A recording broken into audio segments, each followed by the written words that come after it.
पुराने यहूदी इलाके के एक छोटे से शहर कफरनहूम में अंधेरा अक्सर लोगों के दिलों पर छाया रहता था। न सिर्फ रातों का अंधेरा, बल्कि उनके मन में डर, संशय और अधूरी उम्मीदों का अंधेरा भी। इस शहर में एक यहूदी आराधनालय था, जहां हर सप्त के दिन लोग इकट्ठा होते थे और धार्मिक ग्रंथों को सुनते थे। लोगों की जिंदगी में दिनचर्या थी, लेकिन चैन नहीं था। वे जानते थे कि वे नियमों का पालन कर रहे हैं, लेकिन कोई सच्ची शक्ति, कोई वास्तविक सांत्वना अब तक उनकी दुनिया में नहीं आई थी। उसी शहर में एक आदमी था जो लंबे समय से परेशान था। वह आम इंसानों की तरह दिखता था, लेकिन उसके भीतर कुछ अलग था, कुछ भयावह। उसकी आंखों में अजीब सी चमक थी और उसका व्यवहार हमेशा असामान्य होता था। कभी वह चिल्ला पड़ता, कभी हंसने लगता बिना वजह, कभी रोने लगता बिना आंसुओं के। लोगों ने उसे पागल कहा, कुछ ने उसे शापित कहा, लेकिन सब उससे डरते थे। उस आदमी के भीतर एक बुरी आत्मा का वास था। उसने उसकी आत्मा को बांध रखा था, जैसे कोई परछाई उसके भीतर घर कर गई हो। एक दिन वह आदमी भी आराधनालय में आ गया। वह धीरे धीरे चलता हुआ उस जगह पहुंचा जहां अन्य लोग बैठते थे। लोग चौंके, कुछ ने दूरी बना ली। उन्हें डर था कि फिर से कुछ अनहोनी ना हो। लेकिन उस दिन वहां एक और व्यक्ति मौजूद था, यीशु, जिनकी बातें अब चारों ओर फैल रही थीं, जिनके चमत्कारों की कहानियां लोग एक दूसरे को सुनाते नहीं थकते थे। यीशु शांत भाव से लोगों को परमेश्वर का सत्य समझा रहे थे। उनके शब्दों में सिर्फ ज्ञान नहीं, अधिकार भी था। ऐसा अधिकार जो किसी धार्मिक शिक्षक के पास नहीं होता। जब यीशु बोल रहे थे, तभी वह आदमी अचानक जोर से चिल्लाया, हाय ईसा नासरी, तू हमारे बीच क्यों आया है? क्या तू हमें नष्ट करने आया है? मैं जानता हूं तू कौन है, परमेश्वर का पवित्र जन। उसकी आवाज में डर था, लेकिन घमंड भी, मानो वह आत्मा यह दिखाना चाहती थी कि वह यीशु को पहचानती है।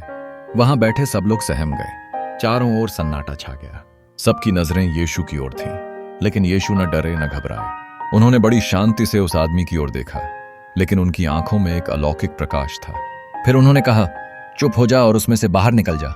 ये सिर्फ शब्द नहीं थे, यह आदेश था, और उस आदेश में स्वर्ग की पूरी ताकत समाहित थी। वह आदमी कांपने लगा, उसका शरीर झटपटाने लगा।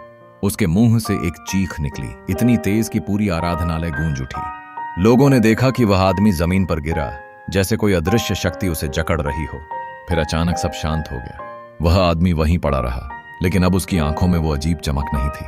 वह होश में आया, हांफता हुआ, लेकिन अब वह शुद्ध था, जैसे कोई भारी बोझ उसके भीतर से निकल गया हो। लोगों ने एक दूसरे की तरफ देखा, हैरान, चकित और थोड़े भयभीत भी।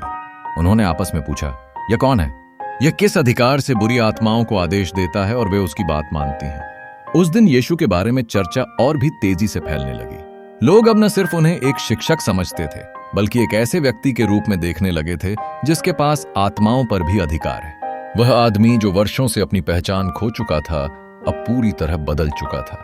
पहले वह अकेला रहता था, लेकिन अब वह समाज में लौट आया था। पहले वह डर का कारण था, अब वह गवाही का जरिया बन गया था। वह हर जगह जाकर बताने लगा कि कैसे यीशु ने उसे छुड़ाया, कैसे एक ही शब्द से उस बुरी आत्मा को खामोश कर दिया। उसके बदलाव की कहानी दूर दूर तक फैल गई। जिन लोगों को यीशु पर शक था, वे भी अब सोचने पर मजबूर हो गए, क्या वास्तव में यह वही है जिसका इंतजार सदियों से किया गया था? क्या मसीहा अब हमारे बीच है?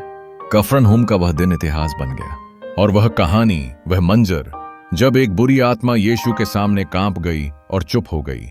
उसने लोगों को यकीन दिला दिया कि यीशु सिर्फ शब्दों से नहीं, बल्कि आत्मिक शक्ति से भी भरपूर हैं। समय बीतता गया, लेकिन उस आदमी की आंखों की शांति और यीशु के आदेश की गूंज लोगों के दिलों में बनी रही। अब लोग जब भी डर में होते, वे उस कहानी को याद करते कि कैसे एक आदमी जो पूरी तरह आत्मा के वश में था, यीशु की एक आवाज से आजाद हो गया। उस आदमी का नाम अब कोई नहीं पूछता था, क्योंकि उसकी पहचान बदल चुकी थी। वह अब एक नई पहचान में था। वह अब वह आदमी था जिसे यीशु ने छुड़ाया था।